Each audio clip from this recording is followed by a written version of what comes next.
Hello and welcome to the Shift Asia in-depth series with Malaysia International Food and Beverage Trade Fair, MIFB 2024, the podcast where we dive deep into the heart of sustainable food and beverage innovations across Asia. My name is Frida Liu as we build up to the Malaysia International Food and Beverage Trade Fair happening in Kuala Lumpur from July 17 to 19. Each episode will shine a light on the pioneers who are reshaping the industry. So whether you're a business owner, a food enthusiast, or simply curious about the future of food, join us as we uncover the tastes of tomorrow today. So today's fireside chat will explore the pioneering efforts of Graze Market in combating food waste by rescuing and redistributing imperfect fruits and vegetables in Malaysia. I will delve into the innovative strategies employed by Graze Market to change consumer perceptions about what constitutes acceptable produce and discuss the logistical and operational challenges involved in this process. I'm here with Clara, one of the co-founders of Graze Market. Hello. Hi, Clara. Hi, Freda. And of course, I have been following your story the last couple of years when you guys first started as well, right? But now it's 5 years, right? And when you, maybe before that, tell us why you decided to do this in 2019. Yes, 2019. Yes. Okay, so Freda, before I started this, I was working with a non-profit for about 7 years. That's where I worked very closely with the low-income communities and got to see, how they live and, support them with the basic needs. There I met families who had very little to eat. They shared like rice and egg just for their dinner. Right. Some mothers even had to feed their kids with condensed milk. This is 5 years ago. Yeah, in my stint in the NGO, they fed their kids with condensed milk instead of milk because they couldn't afford food. Okay. So I felt like, wow, they're facing these issues. Okay, maybe it's because of their income that's not enough, but it's also because food prices are high. Right. So nutritious food is not really an option for them sometimes. So that's the landscape that I was in. Right. And coming out of it, I also saw how much food was being wasted in the retail space. And mainly it was because of imperfections. Right. They're still good food, edible. They're just thrown away because maybe they do not meet the standards that the society sets. The physical standards, right? Yes. So like maybe a cucumber is curved, or a chili is not red enough, or a capsicum has dual colors, a tomato is too small or too big, or it's green or too ripe. So these are literally thrown away because they just are not accepted by the retail space. And having that, you see two parts of it, right? One, people not having enough. The other, we are throwing away. I felt like, wow, what a struggle. I was kind of angry actually at what's happening. Right. So I began to research and check out, what's the issue that we're facing here, and realize it's not just a Malaysian problem; it's a global problem. Right. We waste 1/3 of food that's being thrown daily, and it's not just affecting people, food insecurity, but it's also affecting the environment and the climate, right? So then I said, okay, I have to do something about this, and that's where I started Graze Market to tackle this issue. Right. Okay. Now, how did the landscape change during the pandemic? Like, were people more aware of this? What happened? Yeah. So during the pandemic, it was quite different, right? When we were going into lockdown, it was announced that we are not allowed to go to the supermarkets anymore. Yeah. And if you remember, we were all like queuing up in the supermarket, like just grabbing whatever food we had. And I was like astonished to see that pictures were being shared. There's no food at all. Like all the shelves were cleared up. Right, and then I realized, wow, people didn't really bother so much about how it looks like anymore, or whether it's nearing the best before. They just needed food, right? Because food was in scarcity. Right. So then I realized, it's just more of a mindset thing. Sorry, and we also felt that. Sorry, excuse me. Yeah. So during that time, we also saw that the fruits and veggies were in Cameron Highlands, not being able to transport down. So it's a logistical issue. So what can we do then? And people were banding together to bring veggies down, feed the needy. And I felt like we were all together in this, trying to solve food waste and feeding the poor. Okay. So there was a mindset change in that period. But also when we were moving in like a couple of months later, or even a year later, people were hoarding food. Starting to hoard food, we have so much food in our house, we don't even know how to clear them up. So that's also another angle of potential food waste. Yeah. Right. Yeah. So during pandemic, it was like both spectrum of it.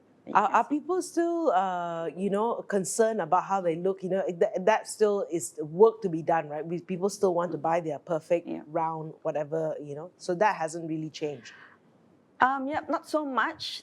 Maybe during at that short period, people didn't bother. But I think it's more of an awareness thing. Like if I didn't have that encounter, like knowing that these veggies were being scrutinized, I wouldn't even know that there's such thing happening. I just expect like veggies and fruits to look like that in the supermarkets. And what's the process of you getting the unwanted produce? How do you get them?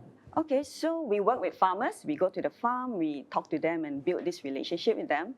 And then every once in a while, they will contact us and let us know, hey, I have this 100 kilos of carrots. Do you want? Or I have a surplus of corns. Do you want? Right. So they will contact us upon harvesting and they will start segregating their produce into different grades, like grade A, grade B, grade C. And then they'll let us know, this is the surplus we have. Do you want it? So for us, on the other hand, we have to figure out, okay, is there a demand for this? So we have to also kind of have a group of customers waiting in line to get this produced, and then we can match these two. Yeah. So it's still not consistent where you still get these surprise calls. We've got this, so it's still not consistent in that sense, right? Yes, not consistent. Okay. And I know, so you were saying, I guess I was going to ask you, what would actually happen to the unwanted produce without players themselves? They get landfill. Where did they get thrown to? What happens? Okay, so the best scenario would be they get donated. Okay, so it's still being fed to those who need it. The worst scenario is it could be just thrown off the hill or into the landfill. Right. Yeah, so when I first went to the farm, I talked to the farmers. They said, you want these bags of corn? There's like almost 300 corns. And they're being thrown away because of the outer layer that's getting dry. The skin is getting dry, but inside is still good. Right. So I said, what would happen if I would not take this, right? And he said, I'll just throw it into the river and feed the fish. So it's either you take it or you don't. Yeah, so I was like, yeah, of course I'll take it, I'll just help you distribute. But this is what happens, it just gets thrown away. Wow. So can you share, like, in terms of the 5 years that you've been around, the impact that you've had, right? Apart from not just food wastage, what other impact has your work done? Yeah, so we measure impact in two ways. One is food being rescued, and also the number of people benefiting from this.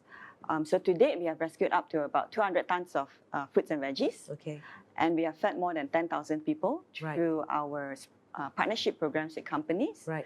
So they sponsor and we give out nutritious boxes consisting of fruits and veggies instead of your regular rice and flour and eggs. Yeah. So we aim to provide this nutrition to the poor. So these are the two angles we look at. Okay. Now you also make sauces. Yes. Right. And you have the Graze box. Yes. Yeah. So what happens here? Okay. So what happens? We started off with fresh fruits and vegetables, but they don't last very long. Yes. They last maybe a couple of days and then they wilt and die in our hands. So we figure out, okay, what we need to do to conserve these veggies, right? So we then decided we will process them into something that is longer lasting. So we entered into making sauces, making jams, marinades, even dehydration as well, testing out all different kind of products. And we came up with our signature sauces. Our best seller is our pesto. Okay. Yeah. So we decided, okay, why don't we do that? And it actually helps in extending the shelf life. Right. And also providing extra value, right? And people who do not cook, they get to eat these sauces as well. And I have to say, I love them. Okay, I've had them. I love your chili. Yes, our steamboat chili. And the steamboat chili, right? And the Graze box? So Graze box is fruits and veggies. So people can buy from us boxes of random veggies of the week. So it's a seasonal produce, and you can bring home and purchase them. Okay, so you can't say what's in there. Yeah, we can't promise. We tried promising during the pandemic, but then we realized, oh no, we ran out. How's the response for that? It's good. But we choose to work more with corporates to deliver these boxes because then it's in bigger volume, right? So that we can quickly distribute more to those. So I can subscribe to it. You can still subscribe, yes. Individually, you can. Just log on to our website. Okay, so you can subscribe to it. Right? I'm also hardly in the kitchen. So last year you started the cafe. Yes. Okay, why did you? It's a whole different ball game, with the cafe. Why did you do this? So from our sauces and marinades, right? Then we say, okay, it's just in the jar now. We need to get it into people's mouth. So then we decided, okay, let's start a cafe to showcase these products and also to highlight that imperfection or imperfect fruits and veggies can also be delicious food. So we set up the cafe beside the market. All right. So that it's like kind of, you get the whole experience. So far, it's been really good, positive response. Okay. Not just for walk-ins, we also have corporates coming in to say that, hey, why not you cater for us?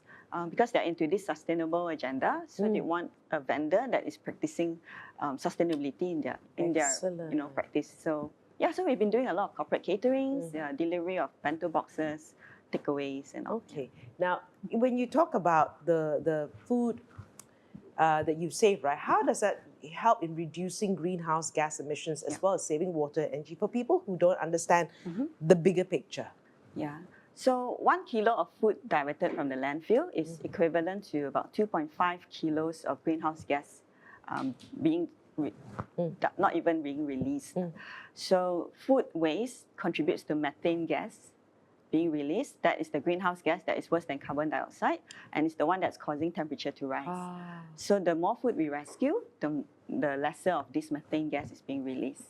Okay. Yeah, and apart from that, I also found out that to make food that is sufficient for one person in a day, it takes up to about 3,000 liters of water.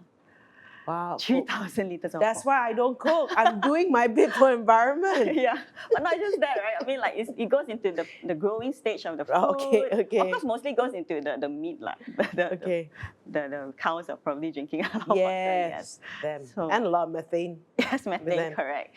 And of course, you say now you're working with corporates and hopefully they get the box. So what kind of other collaborations are you looking for that you'd like to, you welcome? So we definitely want to work with corporates in terms of like whether it's giving out nutritious boxes to the poor, also in terms of the catering, as I mentioned, raising awareness within their employees.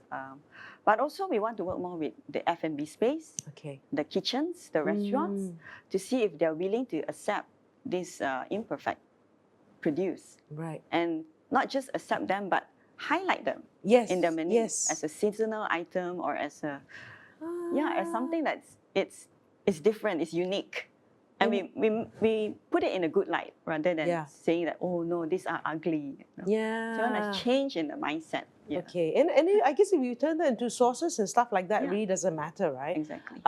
Thank you. Very enlightening to be speaking to you. Thanks for doing this work for the last 5 years. Clara, pleasure. You've been watching the Shift Asia in-depth series with Malaysian International Food and Beverage Trade Fair 2024. And it was a pleasure to bring you today's story of innovation and impact in the F&B sector. And the conversation doesn't end here. Join us at the MIFB Trade Fair that's happening in July to see these sustainable practices in action and discover how you can be a part of this exciting industry transformation.